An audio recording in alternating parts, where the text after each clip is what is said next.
दोस्तों 26 जनवरी यानी गणतंत्र दिवस देश का राष्ट्रीय पर्व है। 26 जनवरी 1950 का यह दिन भारतीय इतिहास का सबसे महत्वपूर्ण दिन है, क्योंकि इस दिन भारत का संविधान अस्तित्व में आया था। इस दिन भारत पूर्ण रूप से गणतंत्र देश बन गया था।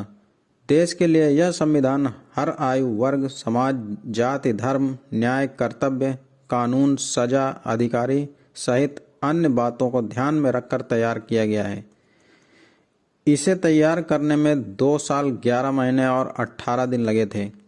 भारतीय संविधान को तैयार करने में डॉक्टर भीमराव अंबेडकर का बहुत बड़ा योगदान रहा है। वे प्रारूप समिति के अध्यक्ष थे। भारतीय संविधान के निर्माताओं ने विश्व के अनेक संविधान का अध्ययन किया था और ज़रूरत के मुताबिक हमारे देश का संविधान तैयार किया गया है। आज हम आपको बताएंगे गणतंत्र दिवस से जुड़ी वो बातें जिनके बारे में तमाम लोग नहीं जानते हैं। तो आइए जानते हैं। 26 जनवरी 1929 को भारतीय राष्ट्रीय कांग्रेस ने भारतीय स्वराज की घोषणा की थी। इसलिए भारत का संविधान लागू करने के लिए भी 26 जनवरी की तारीख को चुना गया था। भारत के पहले राष्ट्रपति डॉक्टर राजेंद्र प्रसाद ने गवर्नमेंट हाउस में 26 जनवरी 1950 को शपथ ली थी। जनवरी 1948 में भारत के संविधान का पहला प्रारूप चर्चा के लिए प्रस्तुत किया गया था। 4 नवंबर 1948 को चर्चा शुरू हुई और 32 दिनों तक चली। इस दौरान 7,635 संशोधन प्रस्तावित किए गए, जिसमें से 2,473 पर विस्तार से चर्चा हुई।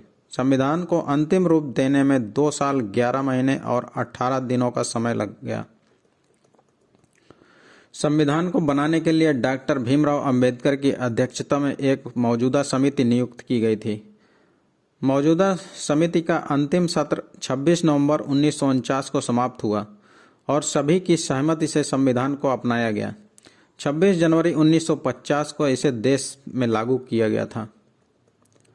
गणतंत्र दिवस के अवसर पर राष्ट्रपति तिरंगा फहराते हैं और उन्हें 21 तोपों की सलामी दिए जाने की प्रथा है।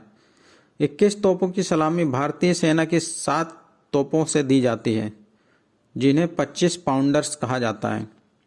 पहली सलामी राष्ट्रगान शुरू होते ही दी जाती है और आखिरी सलामी ठीक 52 सेकंड बाद दी जाती है।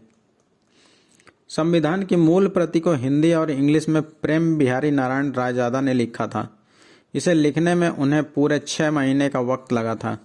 इस काम के लिए भारत सरकार द्वारा कॉन्स्टिट्यूशन हाउस में उनको एक कमरा आवंटित किया गया था। संविधान लिखने के लिए उन्होंने सरकार से कोई मेहनताना नहीं लिया था।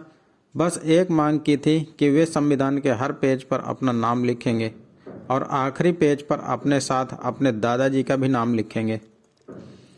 भारत का संविधान दुनिया का सबसे लंबा और सबसे विस्तृत संविधान है।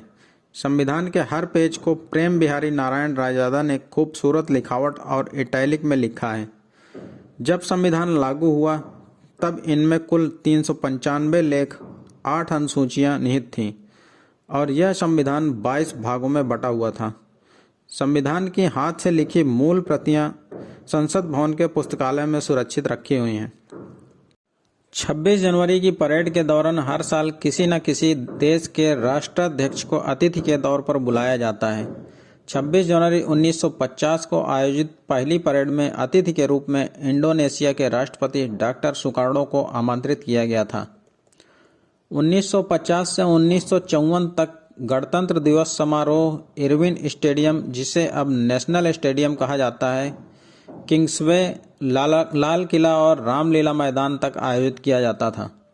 1955 से गणतंत्र दिवस समारोह राजपथ पर आयोजित किया जाने लगा। 1955 में राजपथ पर आयोजित पहले परेड में अतिथि के रूप में पाकिस्तान के गवर्नर जनरल मलिक गुलाम मोहम्मद को आमंत्रित किया गया था।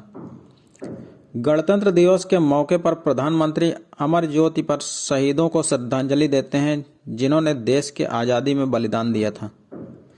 गणतंत्र दिवस एक 3 दिवसीय राष्ट्रीय त्यौहार है, जो 29 जनवरी को बीटिंग स्ट्रीट समारोह के साथ समाप्त होता है। 29 जनवरी को विजय चौक पर बीटिंग स्ट्रीट सेरेमनी का आयोजन किया जाता है, जिसमें भारतीय सेना, वायुसेना और नौसेना के बैंड हिस्सा लेते हैं। यह दिन गणतंत्र दिवस के समारोह के समापन के रूप में मनाया जाता है। गणतंत्र दिवस आयोजन की जिम्मेदारी रक्षा मंत्रालय की होती है। आयोजन में लगभग 70 अन्य विभाग व संगठन रक्षा मंत्रालय की मदद करते हैं।